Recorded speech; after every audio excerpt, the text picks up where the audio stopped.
Welcome to TORAH Talk. I'm your host, William Hall, broadcasting live out of Kingsland, Texas, USA, with episode number 8 of Controversial Issues, with the most controversial rabbi you'll ever meet, Rabbi Chaim, the man Coffman from the Holy Land of Israel. Rabbi, thank you for joining us again. It's been a great week. It's been a great 7 episodes so far. I really can't wait to see how things drift tonight, and hopefully we haven't lost every single subscriber that we have on YouTube. So I'm going to blame you for blowing up my system and causing everybody to vacate the premises. Okay, if that happens, then we're doing a good job. That's exactly right. We'll take it as it comes. That's what I'm saying. It's good to have you back, Rabbi. How have you been this week? What was your week like? Week was good. Had good weather. It's a little bit coolish out now, so getting ready for the winter here. But everything, back in order. So, still Nice. a little bit recovering from, the high holy days. Everything being over now. Putting, all the high holy days and what we took out of it into the everyday. A lot more difficult. More difficult to do. Right, gotcha. So tell me real quickly, a lot of people are busy, a lot of rabbis especially are very busy on a regular basis. On a general level, how many irons in the fire do you typically have on a regular basis? I know it sounds crazy and just as some neat little cliche, but I am kind of curious. Because this is a busy life we live. Like me, I'm in construction, and then I have to rush home and drive like an hour and a half to get to the studio, get home, eat dinner, come over here and rush and mess with. Anyway, so with you guys, it's like you're constantly teaching here, then you got this, you got classes, you got people subscribing to your website. Speaking of which, Orthodox Conversion to Judaism. No, Beyond Orthodox. OrthodoxConversion.com. Okay, so I'm going to put that on your screen right now just so y'all can have a visual. If I can find it. There it is right there. Okay, OrthodoxConversion.com is the website, but your best place to find them if you want to be active with Rabbi Coffman is to go to Facebook and type in the search bar Beyond Orthodox Conversion to Judaism. That's where you're going to find him, and that's where you're going to be able to reach him the quickest.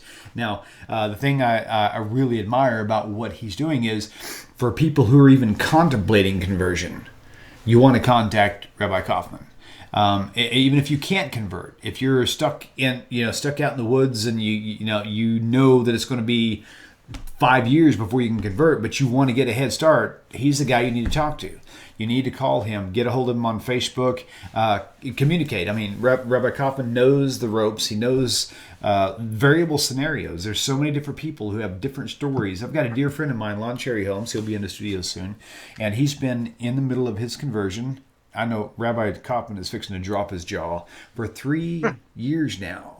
See, I called it, didn't I? His jaw just hit the table. Okay, and it was due to technicalities. It wasn't because Judaism is wicked and all this other stuff. It's because there was a lot of technicalities involved. His rabbi all of a sudden didn't have a rabbi, the functioning rabbi, so they had to meet with the Beis Din, and then they had to reassign him a new rabbi.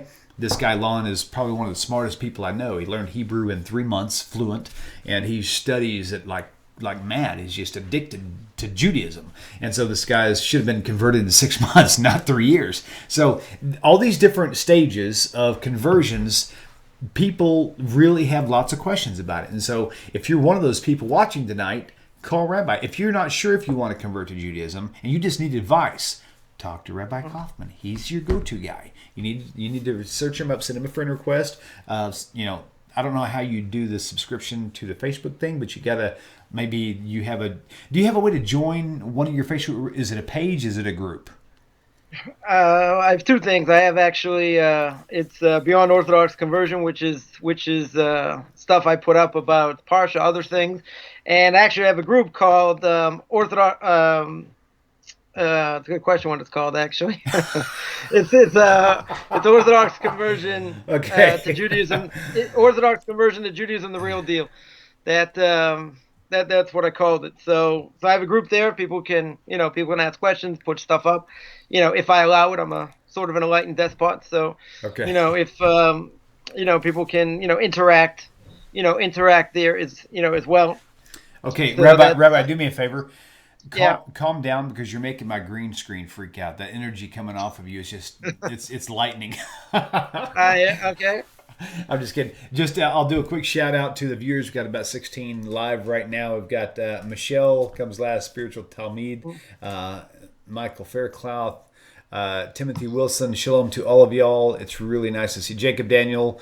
Thank you guys for tuning in. If you have any questions, Rabbi, you failed, by the way. You were supposed to remind me to log in. Sorry. Log in. Shame on you. I'll do that now. I cut you off. I would like for them to know, again, do you have an email address where people could send you direct questions that are complex or anything like that? Yeah, they can send it to me at rabbichaimkoffman@gmail.com. That's RABBICHAIMCOFFMAN@gmail.com. Wonderful. Wonderful. Now, if I could just find my... there it is right there. There's too many screens here. Okay, this is good. So, I don't know if this, if the oral law thing will ever end, because we've got a lot. There literally is just so many things that people want to learn. I thought we might be able to just cover the basics, but each week I'm getting more questions. Like, for example, one that I think I would like to hear myself is... what does Judaism teach based on the oral tradition on what is proper dress code for men, not just women, but men also? Some people say, well, really the black and white Hasidic look is good because it doesn't draw attention, all this other stuff. And I'm reading things online where it talks about how women... in the Shulchan Aruch, for example, it describes something to me that almost makes me visualize how Muslim women dress from head to toe, covered. Now, granted, a lot of people might be upset when I say this, but the very first time I ever saw a woman dressed not like a ninja, not with only her eyes showing, but just in really super modest clothing from like her head to toe. Her hair was up in a bun. She had long sleeves, and she was a very kind of a loose dress type thing, not skin tight. I honestly thought that was very, very awesome, because I'm thinking it was very clear that the lady who was wearing this was very attractive, but she was doing her best to not be noticed and to not cause a stumbling block, for someone else. I mean, men are very visually stimulated. Women are not. Women are emotionally stimulated. That's why they dig all these, what do they call it? Soap operas is what they call them. Soap operas is like pornography for women. Sorry, if you watch soaps, I'm sorry. Hey, please don't send me a hate email. I'm just saying there are equivalences. And see, Rabbi, I thought he was the most controversial person. I think I just stepped it up a notch. Don't send me any hate mail. I'm just saying. So there's a lot of really, really interesting things that people want to know. Even if they don't agree with them, they want to hear what other people think about them. So this is definitely the place that people want to go if they want to get ticked off. So let me log in real fast. That's why we do it. Hate mail is great. Yeah, that's funny. Okay, so I think we're good here. One thing you mentioned, I'll just say, in passing, is that people think that men don't have an obligation to to be modest either. Right. And that's not true. Agreed. Walking around in shorts and a tank top, you say, oh, look at that big stomach, look at that chest here, like, oh my, like, what a tremendous thing. But yeah, he's got obligations, certainly as well. And the way a person dresses certainly tells a lot about who they are, and they definitely feel different. Certainly if if someone's wearing a 3-piece suit, or they are, they're wearing shorts and a tank top or cotton pants, whatever. So it's more like definitely more like a uniform more than anything else. There's a study that we did probably about 20 years ago, because it wasn't a study I conducted. It was just one that I kind of looked into because I was curious myself. And the study showed me something that was very interesting and something I did not realize. But what I said was a general rule of thumb that men are visually stimulated, women are emotionally stimulated. That's generally true as a rule of thumb. However, that's not always the rule. I mean, there are women out there who struggle the same way men do with those type of temptations. So therefore, I could see a huge need for men to not to go around walking around in their muscle shirts and trying to show off their biceps and their tattoos. Because, I mean, women are human too, you know? And it's like we all have that same brilliant design that Hashem created us with. And all those things can remain holy if they're used for holy purposes. So what we want to learn is how to utilize what we have in a holy way so that we're not causing people to trip up, male or female. That's the general idea. So, okay, phone lines are open. I really, really am excited that everybody's tuning in tonight. So I'll put that on the screen now. I think there's both the 9-5 Bible and the actual digits in case you have a cell phone that doesn't have the numbers attached to the letters or letters attached to numbers. Man, I was so mad one time. This is back in 1992. I was listening to this radio show, and they had this trivia question. It was secular, and they was like, "Who sang this one song?" You know, blah blah blah blah. And I was like, I knew the answer. I was right. I had everything was perfect. Man, I had my phone out. I was sitting at a stoplight, and I pulled out my phone, and they rattled off the number for the radio station, and it was all letters. And my daggum phone didn't have any letters on it. I'm like, how am I supposed to call you if I ain't got no letters on my phone? So the 9-5 Bible is just a really cool tool for you 6 months from now to remember how to get hold of us here. 952-4253, phone lines are open, and let's get this thing kicked off. I've wasted enough of y'all's time. Sorry for starting late. We did a recent update with the software here, and there's a lot of stuff I'm having to correct because of this. So if you're experiencing any technical... And nothing to do with me, I'm good. Lon is a genius. So, Michael Faircloth, do you know Lon Cherry Holmes? Do I know you through Lon, or do I only know you through Facebook? By the way, Rabbi Coffman and myself are going to be monitoring the YouTube chat. So if you have questions and you're too big of a chicken and you don't want to call in, just kidding. If you don't like being on the air, put your messages in here. We will actually monitor this and actually try to get your questions. The phone lines are open. I'd rather hear your voice. Rabbi would too. And I'm really excited to hear from you guys. So there we go. So tonight, generally speaking, we've got the oral law. And the title I chose was, actually I didn't choose it. I did choose it, but it was based on what Rabbi Coffman's suggested title for the show was, and that was the telephone game. I want to go there first because that is amazingly huge in the world of deciding whether I will accept something or not. Whether you accept the truth or not is going to be based on your faith in the information shared. So if the Torah and then the oral Torah, if the oral Torah was just a simple telephone game where you had people of different mindsets and they different attention spans, different motives in life, began to take Rabbi Coffman's story, only drink black coffee, and then William gets a hold of it and says, only drink coffee, and then the other guy says, coffee is the only drink available, right? And you keep going on. Before you know it, you've got this super diluted coffee that no one wants to drink. So is this oral law telephone game, is it legit? Is it trustworthy? And if it's not just a telephone game, how do we know this? How do we know this was not so carefully delivered that everyone should trust it? How do we know one way or the other? That's where we're going tonight. I see you didn't mention Turkish coffee because that's just dirt and water with a little bit of, with a tremendous amount of caffeine. So I know you weren't going down that path, and if I would have drank it, no one able to stand me anyway.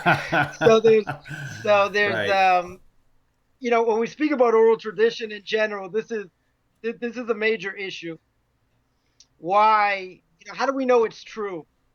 Because as you mentioned, you tell a story, you tell something to someone else tells it to someone else, it comes out.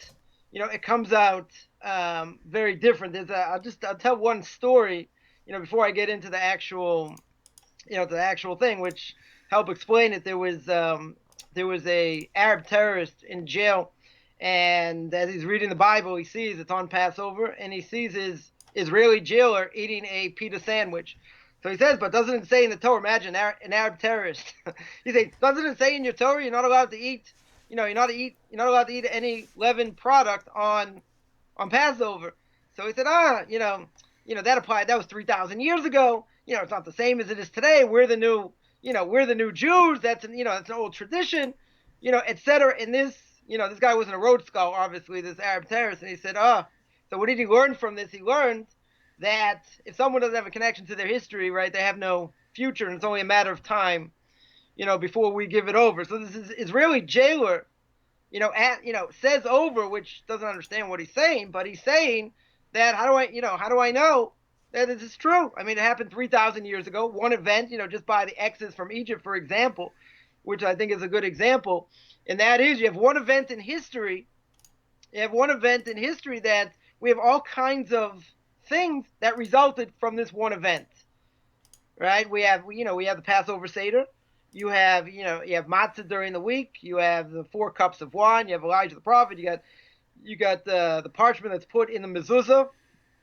Speaks about the coming out of Egypt. You got the evening service. Speaks about the coming out of Egypt. Most of it. So you have all these things that relate, to one event. So if it didn't happen, or this one big game of telephone, how in the world did everyone get it the same? In other words, if you go anywhere in the world, on the 15th of Nisan at night, which is when Passover falls, you're going to have all these different things that are the same, right? You're going to have the matzahs, you're going to have the wine, you're going to have the maror, the bitter herbs, you're going to have the cup for Elijah. It's all the same.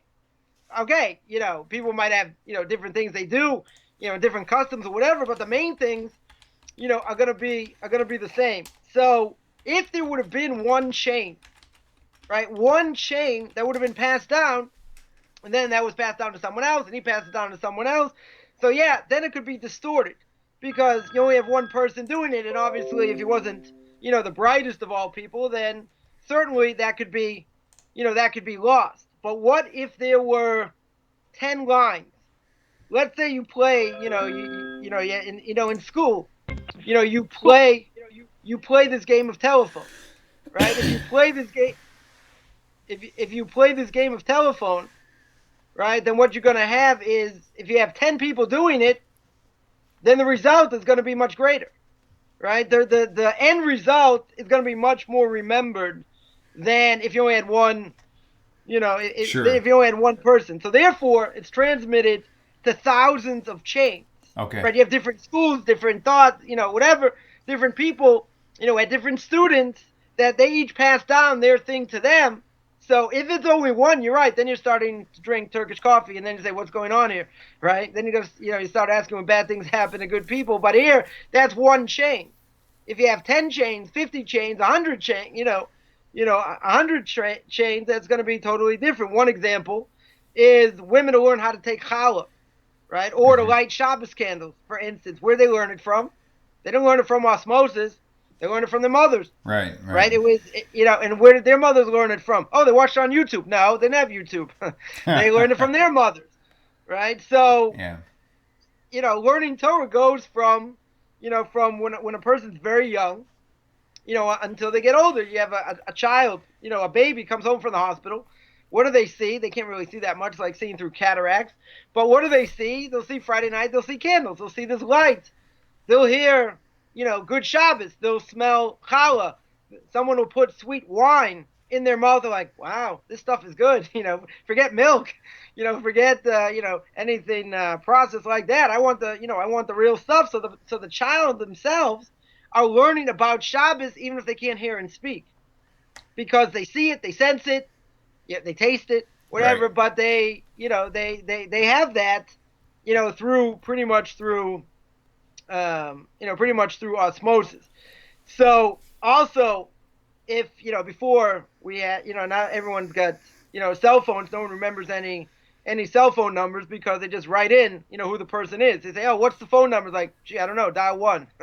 Dial home, it's dial 1. Dial right. This one, dial 2, dial 3, whatever whatever it is.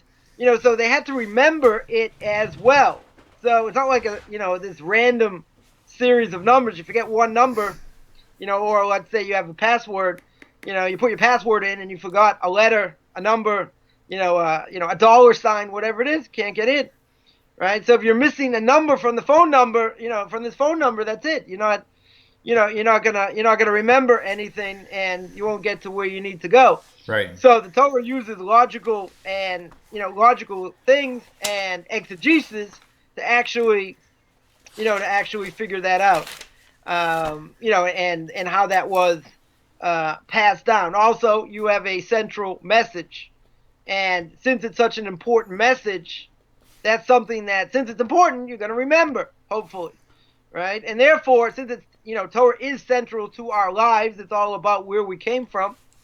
So if that's true, that's something that's going to be important. That's something that you should, remember as well. There was a tremendous review, and the Talmud tells over many times of these rabbis that, went through what they learned every month in order that they should remember it. So therefore, they reviewed a tremendous amount. They used mnemonic devices. That's why a number of times the Talmud will say this is a hint or this is a sign for what we just learned for, like, the previous few pages. It's like like a few words or whatever that gives you a mnemonic device in order to remember. Also, people could have people could write their own private scrolls. They weren't public scrolls per se, so they would write things down for themselves. Again, all ways in order to remember what it is. Also, you had a whole society. It wasn't just a few individuals, and you had a lot of people living in Israel and Babylon. They used to go back and forth, as the Talmud says as well. And even though they were exiled to Babylon, they still had a lot of autonomy there, and therefore they were able to go back and forth and see what rabbis in Israel said. They agreed, they disagreed, they heard other traditions, whatever it is. Right. And another thing which I think is even more amazing is that if you look at, let's say, a mikveh, right, this ritual bath which predates the Mishnah, right, goes before even the Mishnah. Remember, the Mishnah is a commentary on the Torah. The Gemara is a commentary on the Mishnah. They go back more than 2,000 years, right, more than 2,100 years. And the Torah says, when it talks about a mikveh, it says, it's a pit, it's a spring, it's a collection of water that that will be pure. There are hundreds and hundreds of laws, of mikvahs themselves, and they are found, where do they find mikvahs here? In Israel, found them on Masada, found them in Herodian times also, and they all conform. Again, even before the Mishnah. This is before. Right. So they all conform to a code of Jewish law, which is pretty remarkable, because the Torah doesn't. Again, we said way back when that the Torah itself, has letters, doesn't have vowels, right? So if you don't have vowels, then you can certainly make a mistake if you have words that look the same but are totally are totally different. But when the Torah is vague and it doesn't say what exactly what all the laws are, right? So the Torah says about a mikveh, again, it says that a mikveh is a spring, a mikveh is a pit, it's a collection of water, but there are hundreds and hundreds of laws about them. And an unbelievable thing is that when you look at these pre-Mishnah mikvahs, they all coincide and are exactly the same as the halacha state. So you say, wow, what a coincidence. Rabbi. What an interesting coincidence. Right. What an interesting coincidence. If it's all the same, you go to a Passover Seder all over the world, as watered down as it may be in some places, it's still the same. Yeah. 3 matzahs, 4 cups of wine, it's all the same. Hasn't changed, wow. Right. One event in history more than 3,000 years ago. Boy, are they lucky that everyone does it the same way. Let's, we'll bring up one other, controversial issue. Hey, Rabbi, just about that. Rabbi, give me just 1 second, okay? We've got let's take this caller. We'll double back. I wrote a note where we're talking about the mikvahs. We're going to take this call from 512, probably in Texas here somewhere.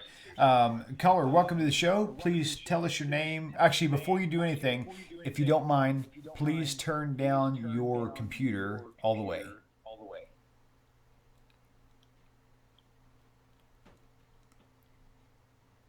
Are you there, caller?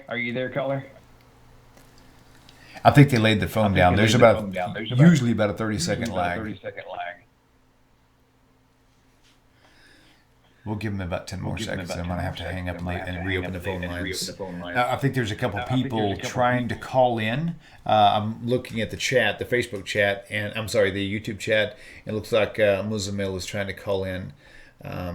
Let's see if this person answers the call. Well, the good news is I wrote their phone number down so I can call them back. Okay, I just hung up. So callers, if you're paying attention, if you call into the show, be prepared to wait, 5 or 10 minutes to be able to engage with what's going on here. And also, you're going to want to listen in via your phone. That's probably the same. Okay, let's see what this is. Let's take this call.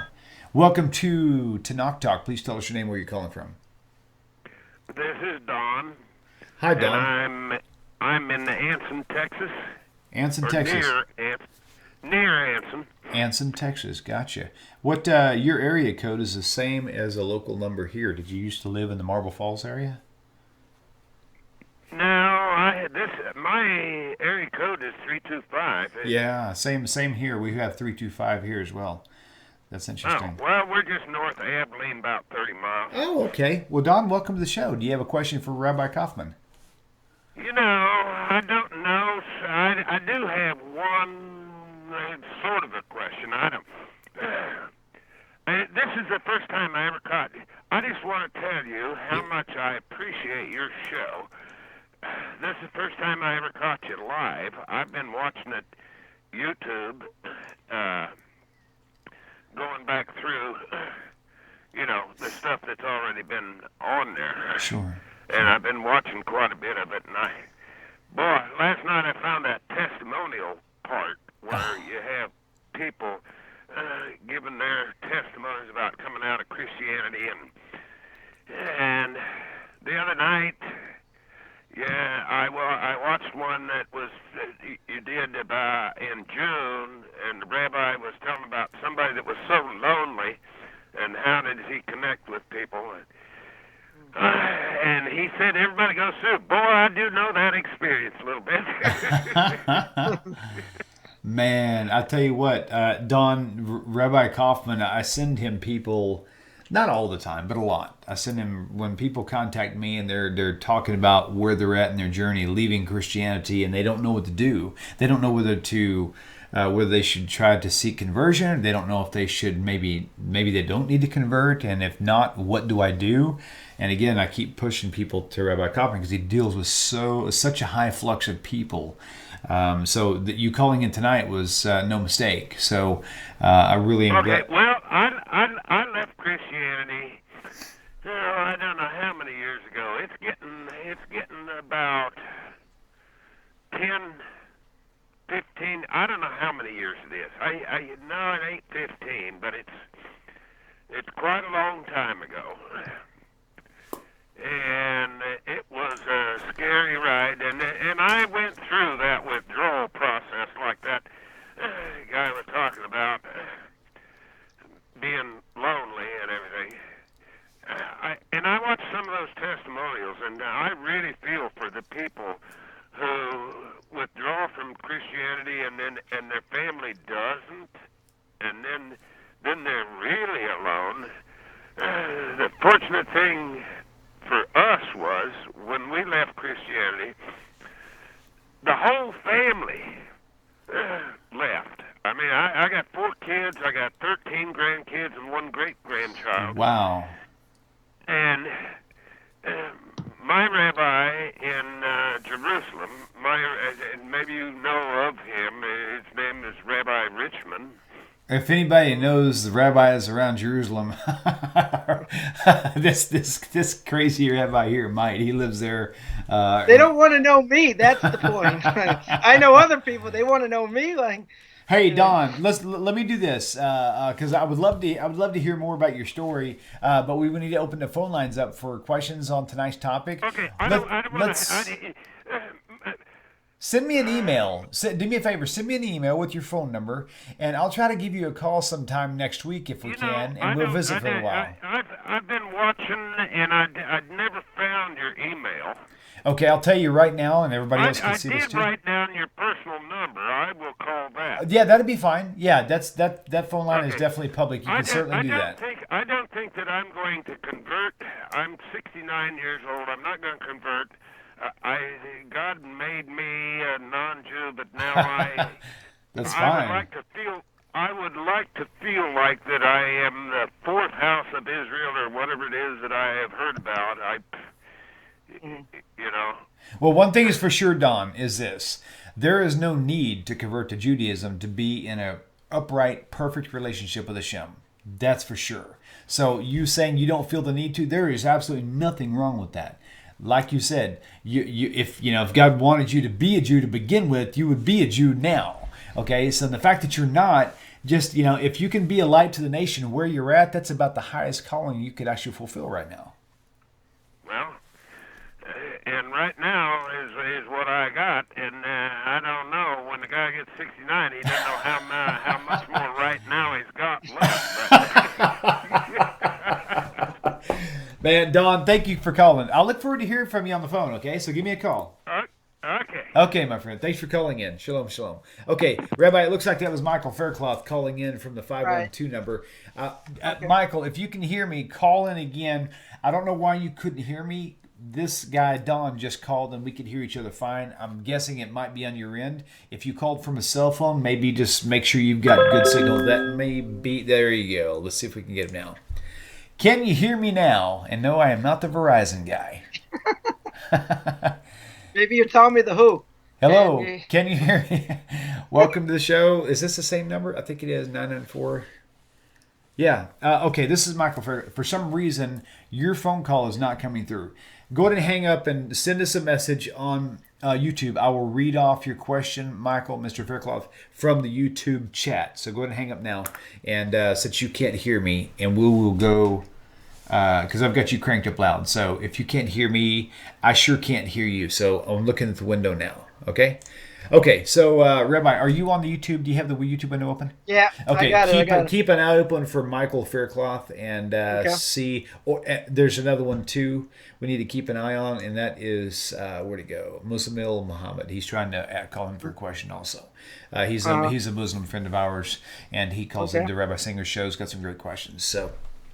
Okay, wonderful. Okay, so let's go back to, we're still on the telephone game. We're still on, how do we know we can trust this thing? Now, just as a rule for you and me, if a phone call comes in, I'll probably interrupt you within a minute of the ring. I've got it up so you can hear it too, so expect that. And I'll write down a note where we were. We'll take the call, and then we'll jump back on the train again, okay? So, go ahead.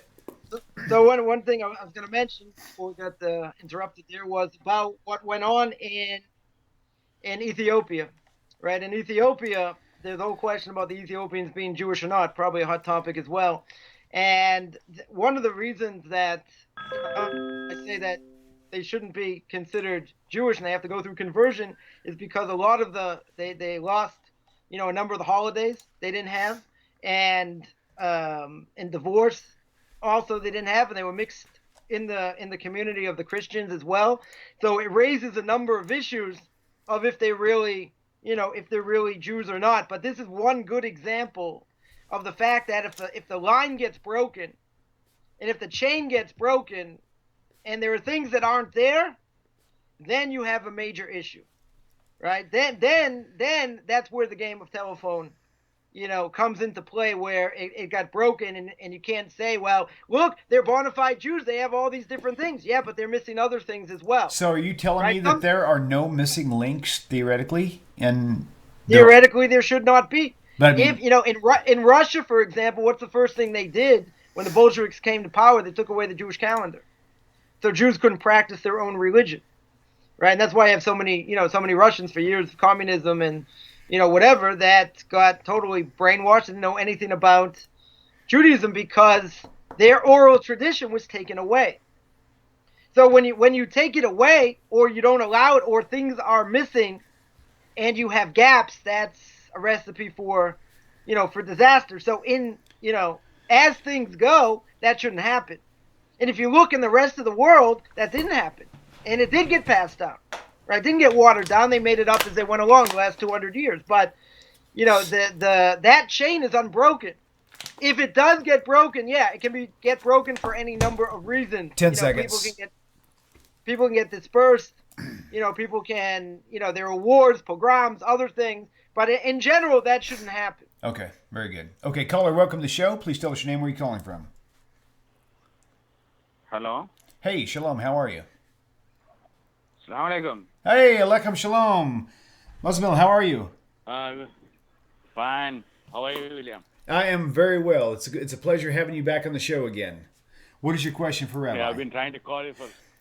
Yeah. We don't have call waiting on the phone, so it's really kind of like playing Russian roulette. Like you can have 10 people calling in and only one will get through. You just kind of have to listen for it. If you go to this, William, this show is Russian roulette. Come on. Hopefully it's Jewish That's roulette. The way it That's goes. Okay. All right, my friend Muslim, please tell us your question. Okay. Yeah. This is regarding one statement you said talked today regarding the dress code. Yes. I would like to know what is the dress code which is prescribed for Jewish men and women, because as I stated earlier, I'm a Muslim and I know the dress code for. And I have one other question. This is out of topic. Okay. And that is, I was talking to one of my Christian friends, and he said to me that that Messiah was to be known as Emmanuel, and Emmanuel means the God within us. And as far as my understanding between Judaism, there is God doesn't come as in a human form. So what does the Emmanuel mean in the old Torah? Interesting. Old Bible. Okay, perfect. If we can get to part 2, we're definitely going to hit 1 because we kind of teased everybody in the beginning. If we don't get to 2 tonight, don't lose hope. I will save this and we will roll this on to either another episode with Rabbi Coffman or we'll push it on to Rabbi Singer and let him deal with it, okay? Yeah, sure. Okay, thank you, Ms. Mill. Shalom to you, my friend. Lechem shalom. Okay. Shalom What was the question? Okay. The first one, of course, was the dress code. We talked about it earlier. Right. He is very curious, and so are a lot of people. What would be the dress code for? And maybe tonight just touch on it because I know we're already on a topic that we're going to try to stay on as far as the telephone game goes. So if you could just kind of at least hit the hot points of the dress code, and if we want to, we can revisit this as a main topic, and we'll just call it dress code for all humanity. Okay, so there's the question here that about modesty. You're not drawing attention to yourself. Someone wants to know what's the responsibility of a wealthy Jew or a Noahide, right? So that's a little bit different also. So in general, when a person dresses, right? Why do they dress the way they do? So we have what we call a uniform. So everybody has their uniform. I remember having a conversation with somebody, and this person said, I'm offended by the way you dress. And I'm like, what's the problem with the way I dress? All right, white and black or blue or dark blue, pinstripes, not pinstripes, whatever it is. So I said the only difference between the way you dress and I dress, is the fact that, I have this thing on my head, I have tzitzis over here, etc. So I said, well, let me ask a question. I said, you wear a 3-piece suit every day, right? People work on Wall Street. They wear these, fancy suits or whatever. Why do they dress up? Why do they do that? I said, what are you talking about? That's for work. And the first thing most people probably do after work is they change. Because they said, that's not who I am. How I dress is I'm just doing it for work. So I said, so basically people are dressing up for the sake of money. So the person got offended, as you can imagine. Right. So they said, okay, you want to say we're dressing up for money and this and that. Why do you dress the way you do? So I said, because God tells me that's the way I have to dress. Right. We have our own dress code. As I mentioned before, if a person dresses, in a tank top, in shorts, they are going to feel different than if they wear a suit. Right? If they wore a suit, they're definitely going to feel different. Now, the whole purpose of dress, just in general, is we want to show that we're modest. So, if someone here asks, someone here asks, so what about drawing attention to yourself? That's the whole point of modesty, is not to do that, men or women. What's interesting is that you see some people who are, and again, I don't want to have any emails that are really upset with me because that's not my point. My point is to be real with you guys. If I wasn't trying to be real with you, I wouldn't have a controversial issues show, okay? But I'm going to tell you something right now. Most people who are going to have a problem with this are ones who are already dressing illustrious, trying to get attention. So now they're going to hear what we're talking about and thinking we're slamming them and saying that they're evil and wicked. That's not the case. Bottom line is this: use common sense. You know, one thing that I've always learned when I was a kid says, well, if you get a car, don't get a sports car. If you get a sports car, don't get a red sports car because red draws attention, right? Everyone knows this. So if I go knowing this and I go and buy a Corvette and it's red and I start getting pulled over, I should not be surprised. Likewise, if you know that dressing sexy causes man or woman to actually stumble, that causes them to look at you, and that makes you feel good because it gives you pride in knowing that you still got it, if you will, but you're causing people to stumble, you shouldn't be dressing that way. Period. End of story. If you want, but the answer to that is that may be true, but they'll say, so why can't this person control themselves? Right, but that's a totally different issue. To control themselves. But that's a different issue, right? If you walk into a beach, walk down the street to a beach, and you get excited at the beach, then there's something wrong with you. I go, if you don't, there is something wrong with you. I said that means you're absolutely dead. That's funny. That is so true. That is so true. Yep, that's true. And like I said, this is one of those things. I deal with this. I don't know. I don't want to go too deep into this thing. But someone here mentioned also, like, live in Florida, dressing like an Orthodox Jew also draws attention. Now, that's a different type of intention. If someone's covered head to toe, we're not talking about wearing a burqa or these shawl women where they wear a shawl on top. But dress modest. Extra levels of, modesty.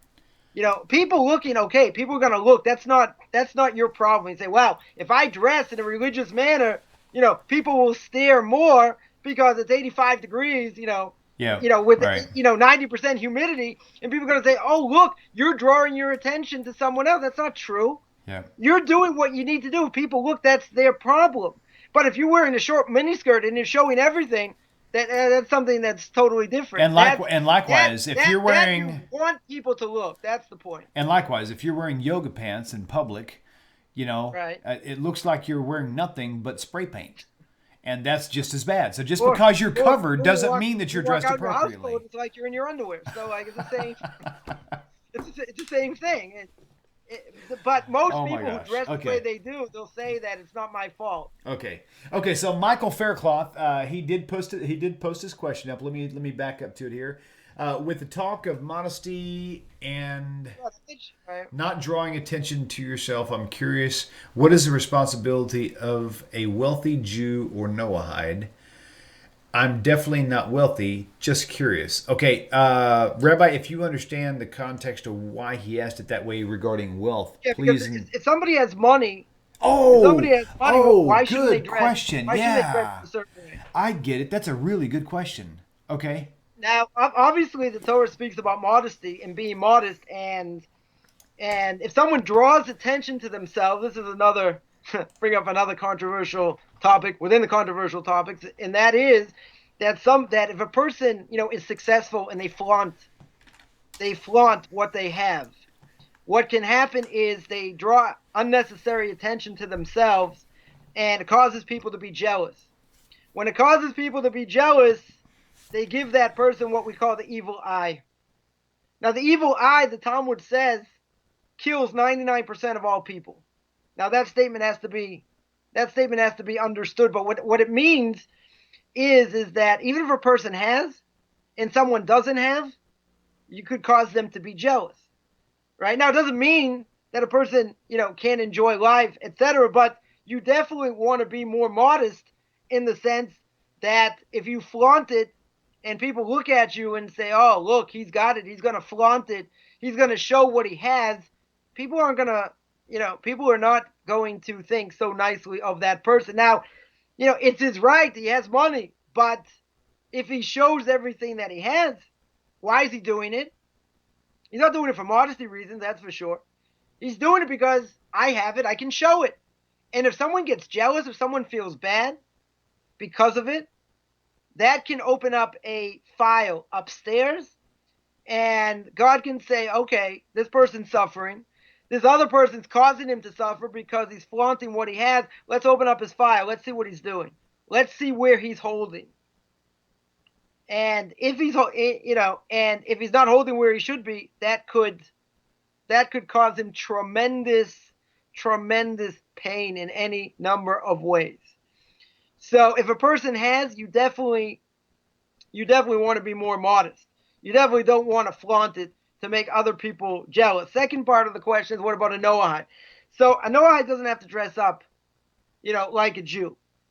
Certainly doesn't, modesty will apply in the sense that you can't be provocative, right? If a woman is going to dress, in a certain way, and her goal is to attract, other people, so even as a non-Jew, that's going to be an issue, right? The question is putting a stumbling block even in front of a non-Jew, right, is also forbidden.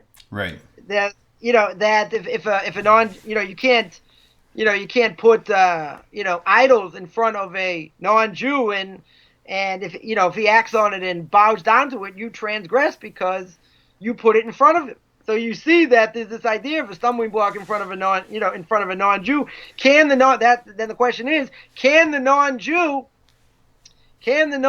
put a stumbling block in front of someone else? And the answer is, if a non-Jew dresses provocatively, and that's the whole point of what they're doing, and they cause someone else to have, bad thoughts, yeah, it's the person who has the bad thoughts. That's his problem as well. That's for sure. But you're the one causing it. So you say, well, that's not my problem. Why should that be my problem? But again, if you're wearing underwear or whatever, and someone happens to see that picture, or they're walking down the street. So that's why you'll see people that walk, with their eyes down. Right. They don't look in either direction for exactly that reason. They want to guard themselves certainly as much as they can. So someone like walks right in front of you and is provocative doing that, yeah, that's certainly for a non-Jew, it's also forbidden. In many cases, even if a person doesn't act on it, the thoughts are actually worse than even if they would act on it. So that's what a person certainly has to work on. But anybody that getting to the first part of the question, anybody has any kind of money, doesn't mean you can't get benefit from it, but you want to do it in a smart way.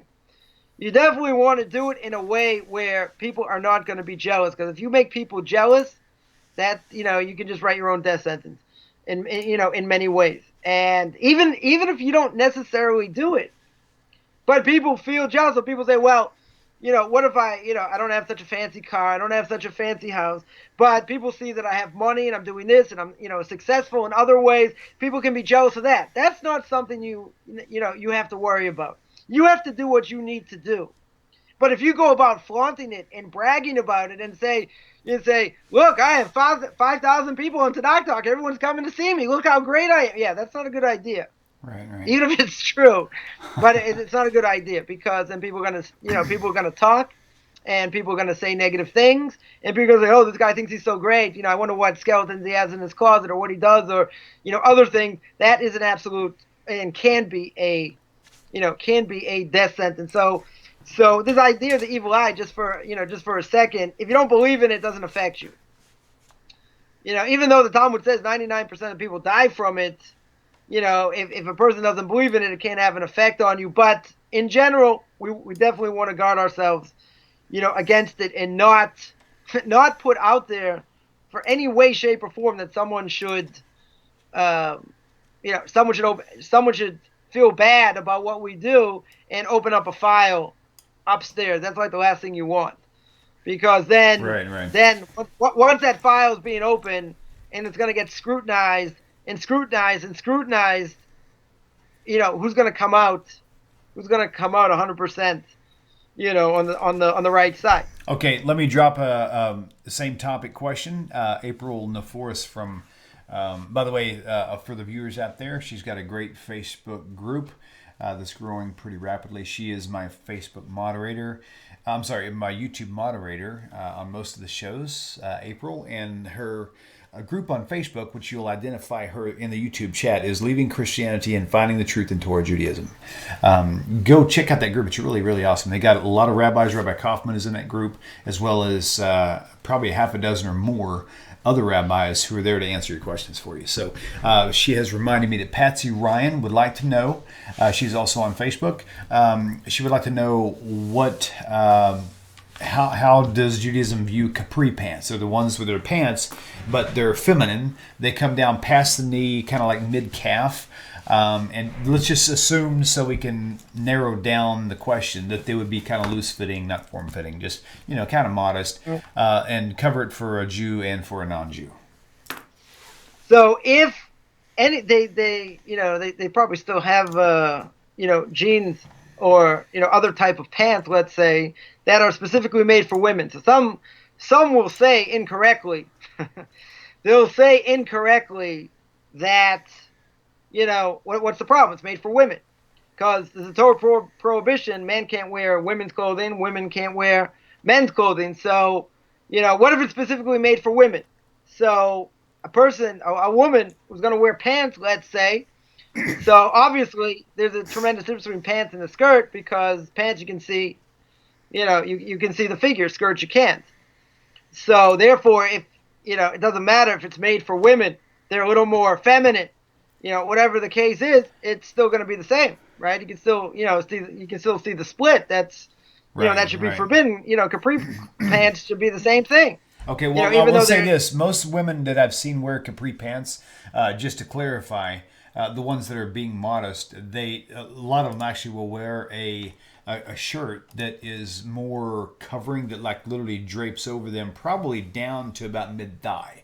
So with that said, if they're wearing capri pants and they're wearing like a loose-fitting shirt that kind of hangs down like in the middle of their thigh, just above their knee, but it's covering their, their upper private areas, would that be deemed okay, possibly? Again, if you can see the split, it should be forbidden. So you wouldn't be able to in this case. So that's questionable, at least, is what you're saying. Yeah. Okay. I mean, okay. The bottom line is that we're not trying to reinvent the wheel. Right. And true. people have to keep in mind that whatever goes on in a community, there are community standards. So because of community standards, maybe in a more, let's say, more modern type of crowd, maybe you'll see that. But across the board, outside of them, we're not gonna buck the system, because once you buck the system and you stand out, that's bad news wherever you are, unless they're like different types of standards in different communities, and it's not uniform. So in the yeshivish, the ultra orthodox world, that's not going to happen.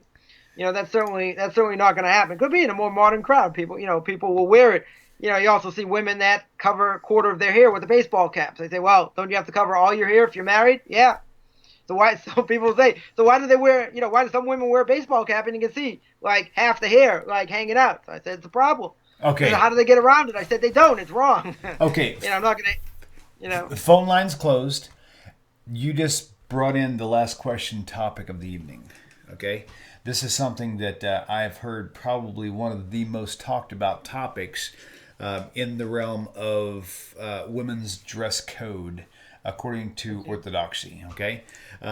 They're supposed to keep their hair covered. You see a lot of people wear a wrap, right?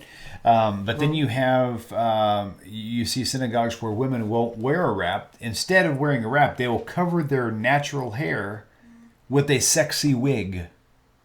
Okay. Or with the wig in general, with another hair. Now, see, I understand a lot of logic behind it, and I get it. But the question is, why is that kosher? If the whole point is to not draw attention, why put on something that doesn't belong to you that draws attention? All right, so let's say like this. If a woman wears human hair and it's too long and it's too provocative, like it goes, way past the shoulders, that's for sure. That's for sure an issue. But the question is, it looks even better than human hair.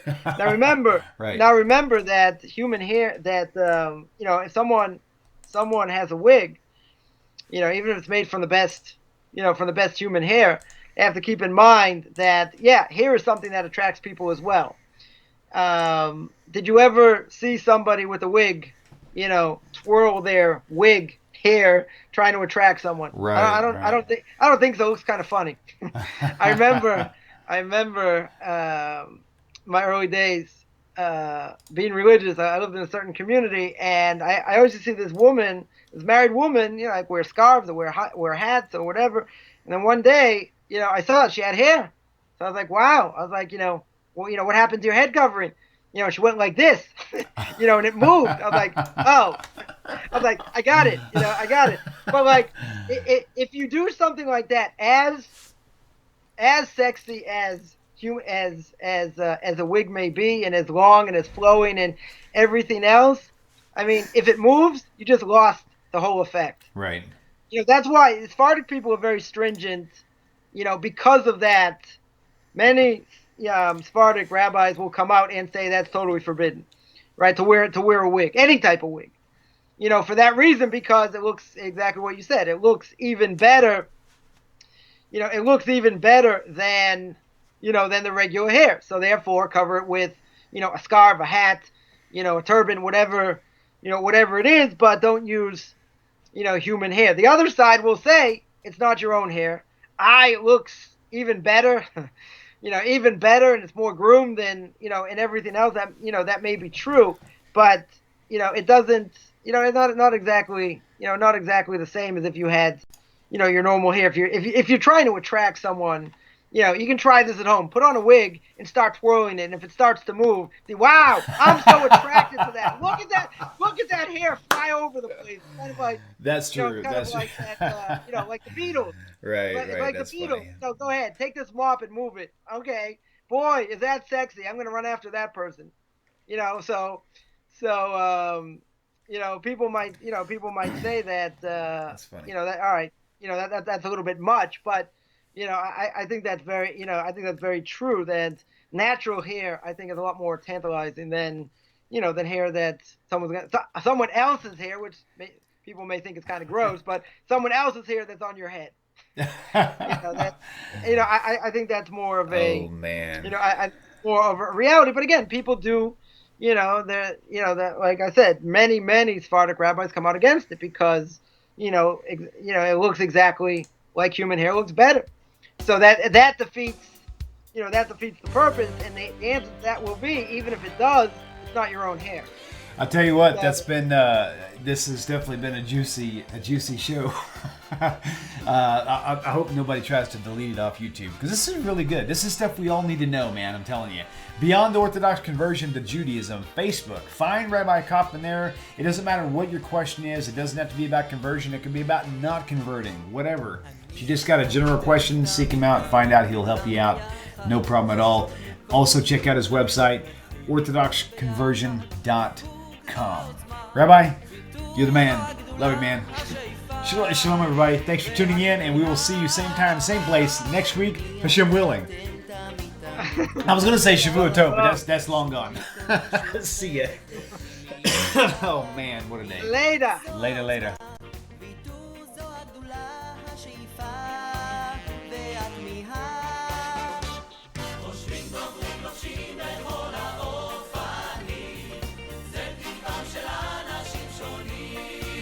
נזכור בסוף